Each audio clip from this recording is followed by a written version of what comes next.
Hola, bienvenidos a un nuevo capítulo de Crónicas Internacionales. El día de hoy presentaremos el caso en donde expondremos las relaciones socioeconómicas que se dan a partir del comercio de las armas en el mundo internacional. Para ilustrar referidas relaciones, estudiaremos el caso de Siria y Filipinas, para evidenciar las dos caras de la moneda de la producción y comercio de las armas. De Turquía y Siria hace referencia a la actual confrontación tanto bélica como diplomática comenzada en 2012. A lo largo de la guerra, el presidente de Siria ha acusado a Turquía y otros países de apoyar a grupos terroristas, refiriéndose a los rebeldes sirios, mediante el suministro de armas y dinero, así como de haberse entrometido en asuntos internos de Siria. Por su parte, el gobierno de Turquía, presidido por el primer ministro, ha acusado al gobierno de Siria de violar los derechos humanos del pueblo sirio al atacar a civiles indefensos. Ha pedido a la comunidad internacional la adopción rápida de medidas que frenen la muerte de ciudadanos sirios y ha solicitado la renuncia de Bashar al-Assad. En los últimos tiempos, el conflicto conllevaba un bloqueo económico entre ambas naciones, ataques a poblaciones y confrontaciones que prefiguran la amenaza de una posible guerra entre Siria y Turquía. قدرنا سوريا كبار تمين أشهر. الدين يشوف في دمشق مين. السيف خرجان يزلايا لدادين. كرباب والتيم ولها البهارة. قطرت سوريا لنا أم ترغب في الإندمين إلياش يموت ومن الفرد الكيمات على إسكاريات لدموت إت ونيس ولكبت أشكداي لدايم إشفالي أكثر من 4 سنوات أنا ديت أخدم. Turquía comparte una variedad de aspectos sociales con sus países vecinos como Siria. Sin embargo, tiene un gobierno completamente diferente que adopta las políticas de acción como el desarrollo y la justicia, las cuales a su vez siguen siendo una amenaza puesto que los grupos extremistas que allí se encuentran van en contra de las políticas adoptadas por el gobierno de Recep Tayyip Erdogan. Dicho gobierno ha sido víctima de grandes atentados como los ocurridos en la mayor tubería de gas que el país tiene, en donde explotaron la principal fuente de producción y retrasaron las exportaciones, que conllevó un costo significativo en la economía turca.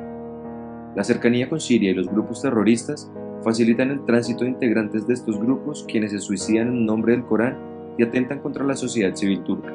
Por consiguiente, no es extraño encontrar armas en territorio fronterizo, pues se han encontrado grandes huecos con reservas de armamento suficiente para crear una milicia civil. Las armas en Turquía representan seguridad y guerra a la vez, pues según el Gun Policy, las civiles cuentan con 9.000 armas que varían entre rifles, pistolas y escopetas. Teniendo en cuenta estos datos, se estima que por cada 100 habitantes hay 12.5 armas, que demuestra una de las cifras más grandes comparándolo con sus vecinos. Por otra parte, el ejército militar de Turquía cuenta con 2.500.000 armas y por parte de la policía encargada de mantener el orden interno son 530.000. La mayoría de la gente no sabe que Filipinas pidió prestada la Constitución de Estados Unidos cuando estaba organizando su actual sistema político, que está bien, excepto por el hecho que la política de Estados Unidos se ha convertido en altamente conflictiva e intensamente partidista. En Filipinas están llevando esto a otro nivel. Con más de 1.200 asesinatos políticos, solo en la última década, Filipinas es uno de los países con más magnicidios. Filipinas es el país más peligroso del mundo para lanzarse como candidato porque es un sistema corrupto. Los políticos acaparan una gran cantidad de dinero y poder si es que llegan a los altos mandos y como resultado se sobreprotegen y crean milicias privadas que, debido a problemas de luchas internas, convierten las provincias del país en una guerra total. Las armas son una gran parte de la cultura filipina y al igual que en Estados Unidos están asociadas históricamente con la lucha por independencias. Con más de 70% de dueños de armas en ciertas áreas y con la tasa más alta de homicidios en todo Asia, Filipinas ha llevado el gusto por las armas a otro nivel. Ahora hablaremos de los fabricantes y compradores de armas. El comercio de armas es un negocio lucrativo en auge, a veces opaco, donde concurren intereses políticos, industriales y sociolaborales, además de los meramente estratégicos o defensivos. Globalmente es el comercio más lucrativo, seguido por el tráfico de drogas y la prostitución. El volumen medio anual del comercio de armas en los últimos 10 años se evalúa en $100.000 millones, incluyendo el llamado material de defensa, equipos para las fuerzas de orden y algunas de las armas deportivas. La mayor parte de ese comercio procede de los 5 miembros permanentes del Consejo de Seguridad de la ONU: Estados Unidos, Rusia, China, Francia y el Reino Unido. Aunque la mayor parte de las transacciones comerciales armamentísticas las llevan a cabo entidades comerciales, la responsabilidad principal de este comercio reside en los gobiernos, que se escudan en el derecho a la propia defensa para comprar o vender armas. Los países que encabezan el ranking en cuanto a la venta de armas son Estados Unidos, Rusia, China, Francia, el Reino Unido y Alemania. Los países que encabezan el ranking en cuanto a la compra de armas son India, Arabia Saudita, China, Emiratos Árabes y Turquía. Ahora les vamos a hablar de la venta de armas en redes sociales. El comercio online está al servicio de actividades ilegales. Ahora el gran reto que se genera es cómo evitar que las plataformas no estén al servicio de la guerra. Las armas son ofrecidas a través de fotos con descripciones. La venta de armas en redes sociales significa la acentuación de diversos conflictos. Comienza en Libia y también es utilizado por ISIS. Libia aumenta su desarrollo en 2011 tras la muerte de Gaddafi, ya que con su muerte terminan las restricciones de acceso a Internet y del comercio de armas. Mercados similares existen en Irak, Siria y Yemen, países con altos grados de insurgencia. Un ejemplo de esto es Facebook, y este inicialmente no brinda herramientas que apoyan las ventas online. La plataforma brinda formas de procesar pagos mediante el chat y agrega distintas opciones para facilitar el comercio. Por Facebook pueden conseguirse municiones, chalecos antibalas, miras de rifle, granadas, cámaras infrarrojas de visión nocturnas y otros equipos avanzados. Y es así como las redes sociales poseen un papel muy importante para el contrabando de armas a nivel mundial. El Tratado de Comercio de Armas busca regular el comercio, producción y venta de armas en la comunidad internacional. Considerando que los gobiernos son los únicos responsables de la protección de la población a través de la garantía y regulación del comercio de armas, concediendo o denegando licencias, es importante considerar que no toda actividad comercial está bien documentada globalmente, ni los envíos de armamento totalmente controlados. Es en este sentido que el riesgo de que el material vendido pueda ser utilizado para actos donde se vulneren los derechos humanos o el derecho internacional humanitario no es considerado. El 24 de diciembre del 2014 se suscribe el Tratado Internacional sobre el Comercio de Armas al derecho internacional. Este implica que todos los estados que lo han firmado deben respetar normas estrictas sobre la transferencia de armas, lo cual contribuirá a reducir el flujo de armas que alimenta sangrientos conflictos, atrocidades y represión estatal en todo el mundo. Las normas del TCA son simples. Si un Estado cree que las armas que se van a vender se utilizan para cometer genocidios, crímenes de lesa humanidad o crímenes de guerra, debe detener su transferencia. El tratado consta de 130 Estados firmantes, 2 adhesiones y 83 ratificaciones.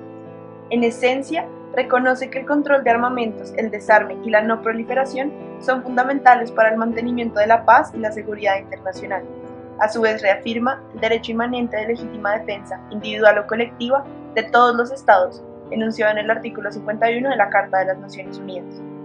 Reconoce el derecho de todos los Estados a fabricar, importar, transferir y poseer armas convencionales para su legítima defensa, sus negociaciones de seguridad y para participar en operaciones de apoyo a la paz. Según un informe del grupo de expertos gubernamentales, se señala que dada la complejidad de las cuestiones relativas a la transferencia de armas convencionales, es necesario que las Naciones Unidas sigan examinando medidas relativas al comercio internacional de armas convencionales de manera abierta y transparente, para lograr, sobre la base del consenso, un equilibrio que beneficie a todos, teniendo como guía los principios de la Carta.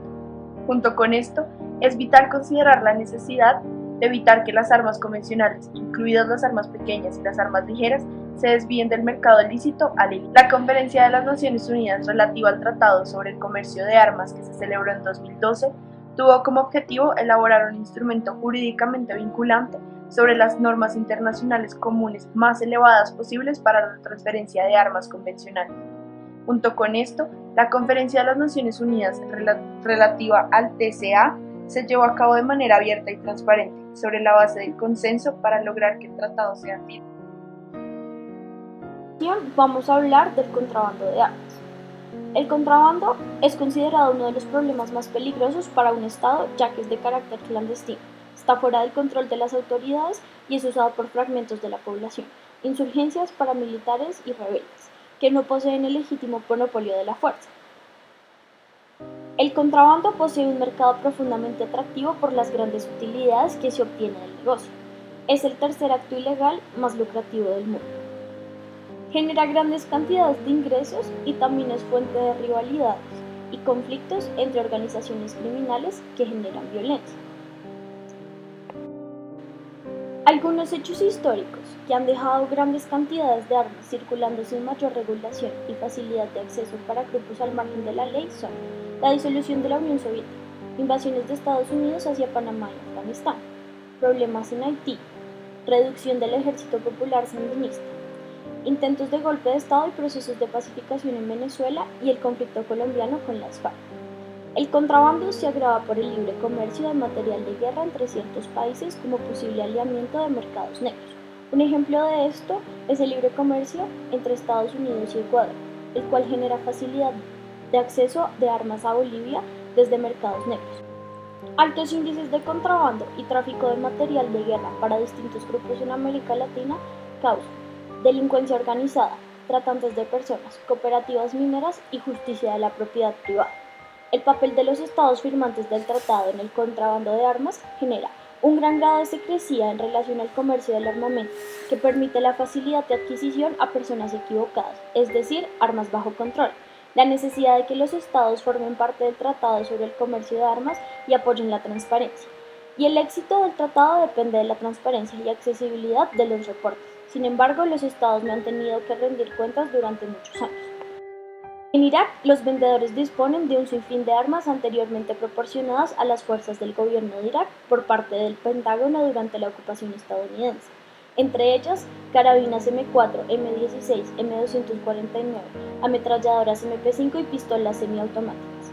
Hace mucho tiempo que estas mismas armas se encuentran en el mercado negro en Irak, pero el desarrollo de las redes sociales parece haber proporcionado nuevas oportunidades tanto a los vendedores para llegar a más clientes como a estos últimos para tener acceso a una variedad más amplia de armas.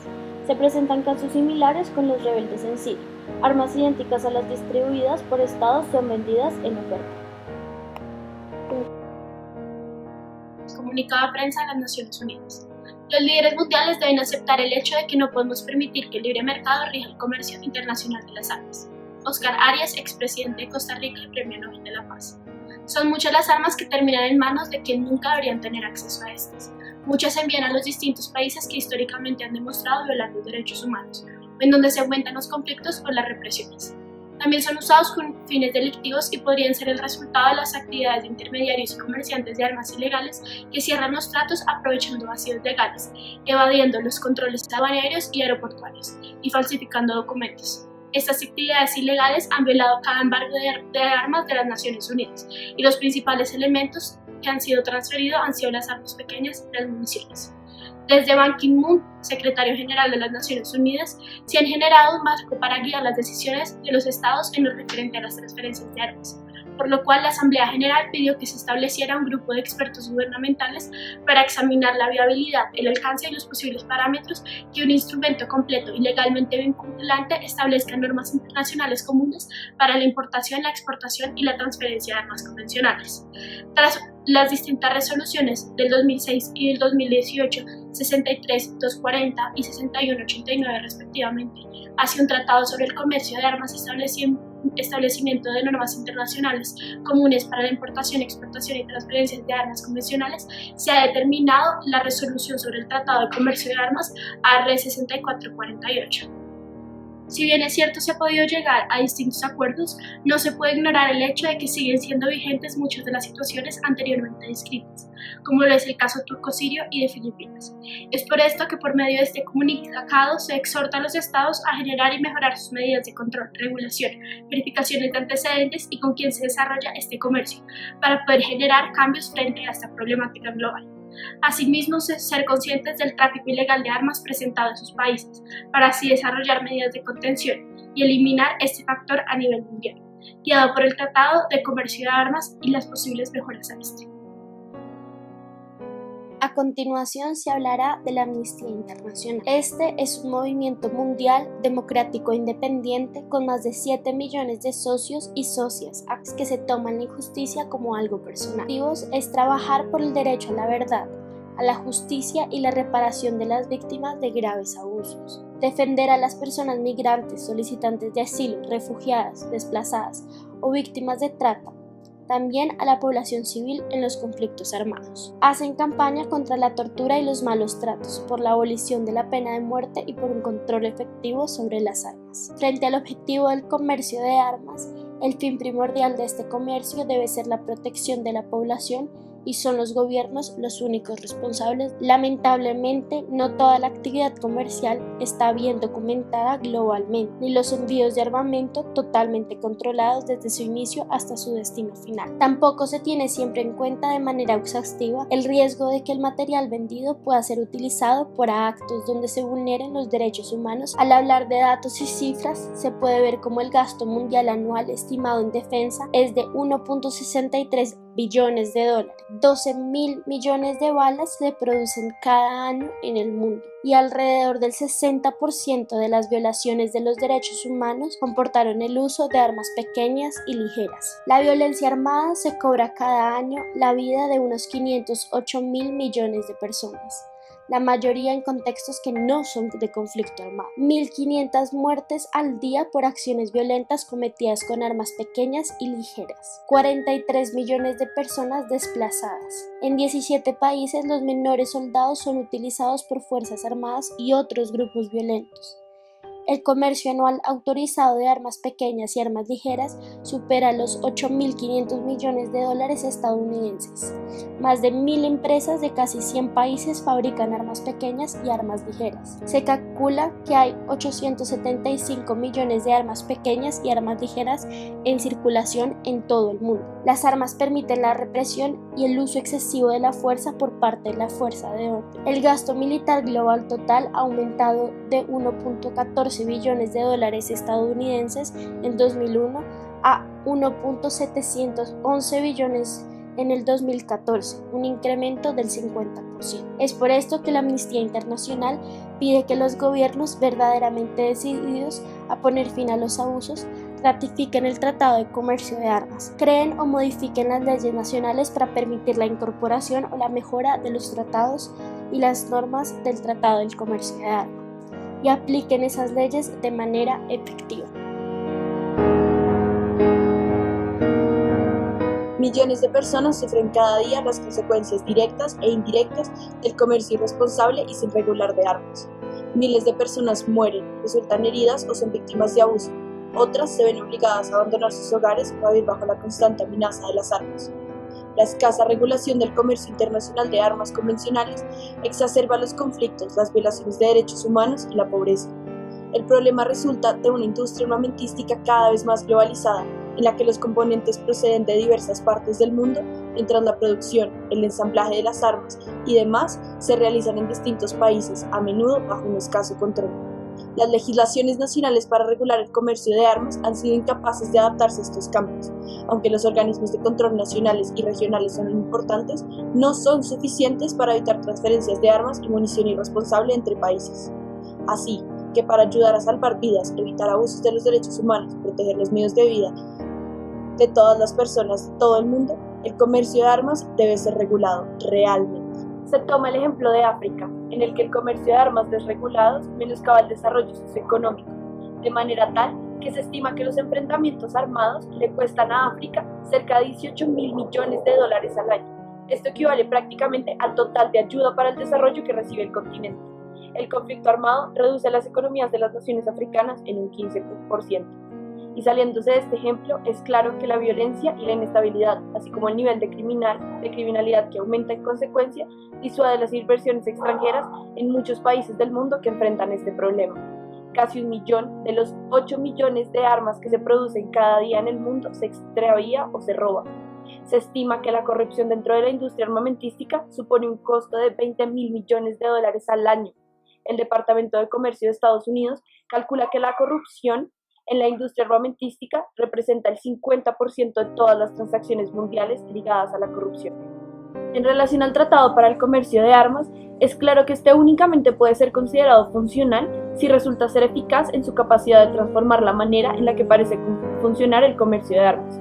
Sin embargo, la fijación de nuevos estándares y estrictos sistemas de control dentro de la legislación internacional supone un control que no logra responder realmente a las dinámicas comerciales actuales, tanto legales como ilegales. A pesar de que el tratado busca evidenciar los actores que resultan ser los usuarios finales de las armas comercializadas, la secrecía con la que esta problemática es manejada por los estados y otros actores evita verdadero conocimiento en este sentido y permite que las armas acaben en manos inesperadas o de regímenes que las usan para generar daños a inocentes y violar los derechos humanos.